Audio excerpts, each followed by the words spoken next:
I turned down an alley and followed it as it wrapped around behind a group of businesses, feeling the small vial that I was clutching tightly. I didn't believe that the silvery liquid could do what the woman had told me it could. Over the years, I had taken a lot of different drugs, and none of them came close to doing what she had described. It didn't matter, though. All that I cared about was that she had let me out of the store without calling the cops. I couldn't afford another arrest. Coming out the other side of the alley, I slowed my pace and walked across the street. I was outside of the small downtown area now and heading into the more residential sections of the town. I followed a concrete road down into a trailer park. Normally this was one of the louder neighborhoods, but at this time of day it was quiet, as most of the residents were either at work, asleep before heading to their third shift jobs, or simply passed out from heavy drinking the previous night. My footsteps were loud in my ears as I walked across the lot to a rundown gray trailer that looked barely habitable. I opened the door and went inside, expecting to be alone in the trailer. Instead, I found my girlfriend Jessie sitting in a chair in a shirt and boxers, sniffing loudly and rubbing at her nose. I frowned. Her shift at the grocery store was supposed to have started an hour earlier. Seeing the expression on my face, she held up a hand and smiled at me crookedly. "Hey, don't worry, it's okay," she said, her words slightly slurred. "I'm not late to work. I told the manager to fuck off. That job sucks shit, you know?" "Oh, you're too good for it, you're saying?" I asked, rolling my eyes. "Too good to pay your half of the rent again?" "Aw, come on, babe. You would have quit too if you knew how bad it was." "Yeah, bagging groceries and stocking shelves is fucking rough, right? Damn it, Jessie, I can't ask my mom for money again. You need to get out there and find another fucking job. Like, right the fuck now." She nodded slowly. "Yeah, I will. I just had myself a snort though. Once I come down, I swear I'll go fill out some applications and shit." "Sure you will." "What's that you got in your hand?" I looked down at the vial I was holding. "It's this new thing called get a fucking job or get the fuck out. Heard of it?" "Nah, seriously, what is that? Ecstasy?" I sighed. "No, it's not ecstasy. It's... A woman gave it to me in town. Says it's something called remembrance." "Oh yeah?" She leaned forward in her chair. "What's it do?" "It's supposed to make you remember happy memories or something. I don't think it really works. I think she was just trying to get rid of me." Jessie's expression was hungry. "Okay, yeah, but what if it does work? We should try it and find out. What's the worst that can happen?" "You mean besides poison us or fry our brains?" "Fry them more, in your case." I tossed her the vial. "Go ahead and try it if you want. She said to put 3 drops on your tongue."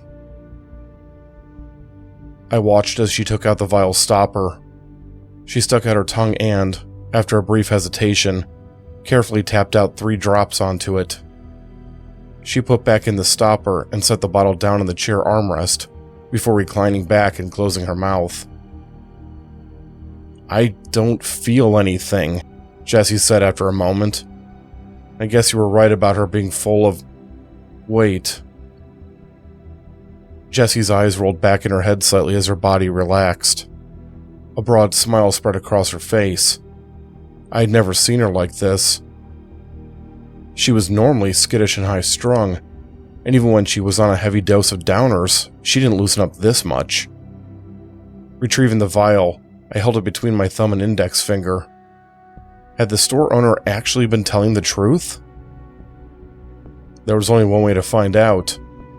Going further into the trailer, I tossed my coat onto the table and kicked my shoes off. I laid down on the uncomfortable bed and took the stopper out of the bottle.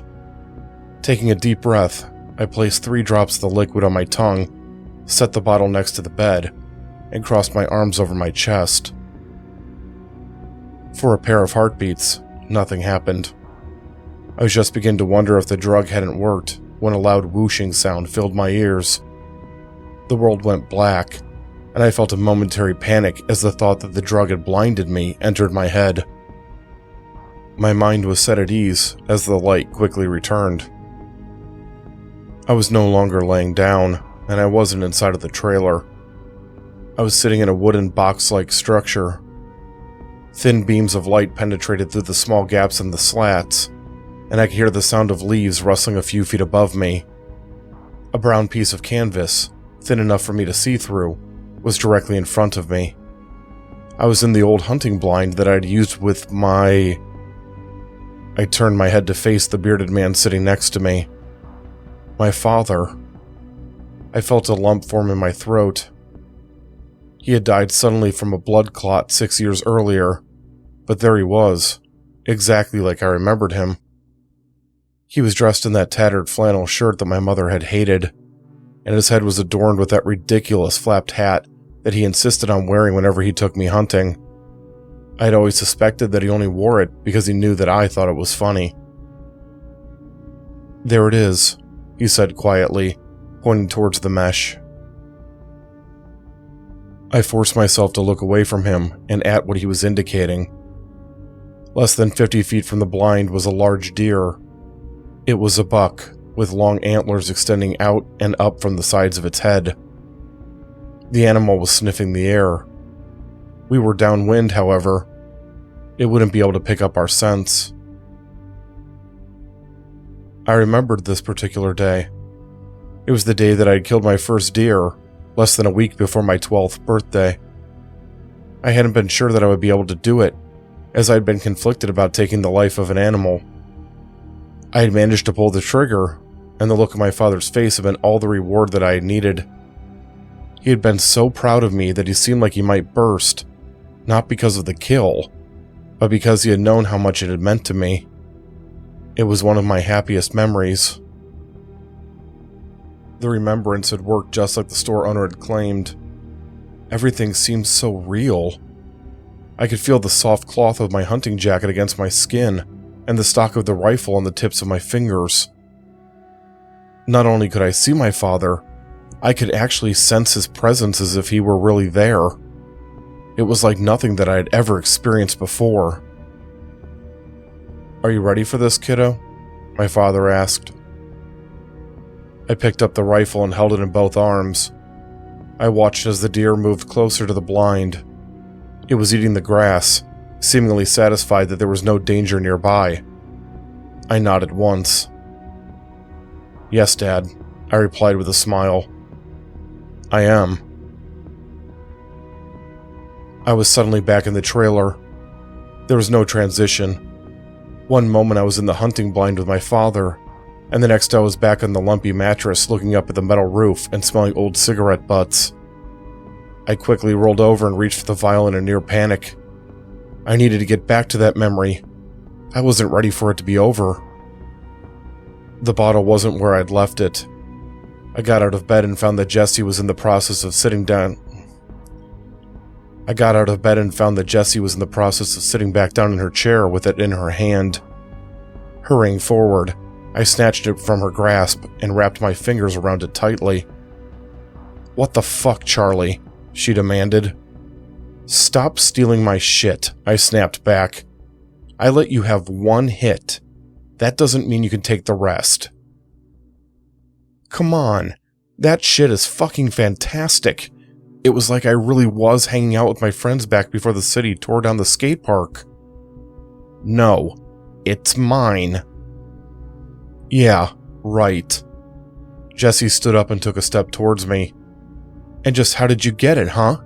You don't have any money. What did you do? Suck the guy off for it?" "Fuck you," I snarled. "Get the fuck out and don't come back." "Not gonna happen. Give me the damn bottle, Charlie, you screw-up of a man." My anger flared. I didn't have time for this, and I'd be damned if I was going to let this asshole take the remembrance from me. Without pausing to think things through, I reached over and grabbed a knife from the counter of the trailer's kitchenette.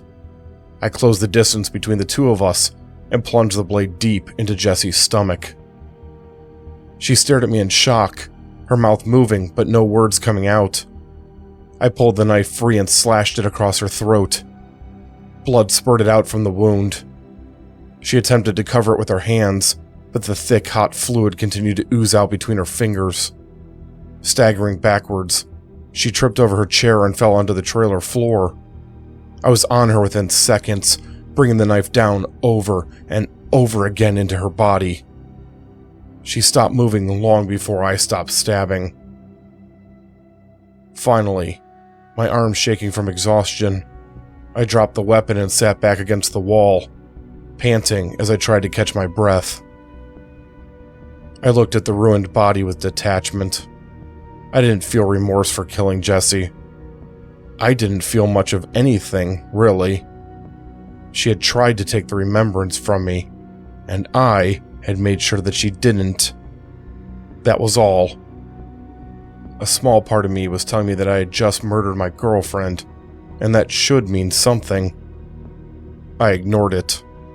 All that mattered was the remembrance.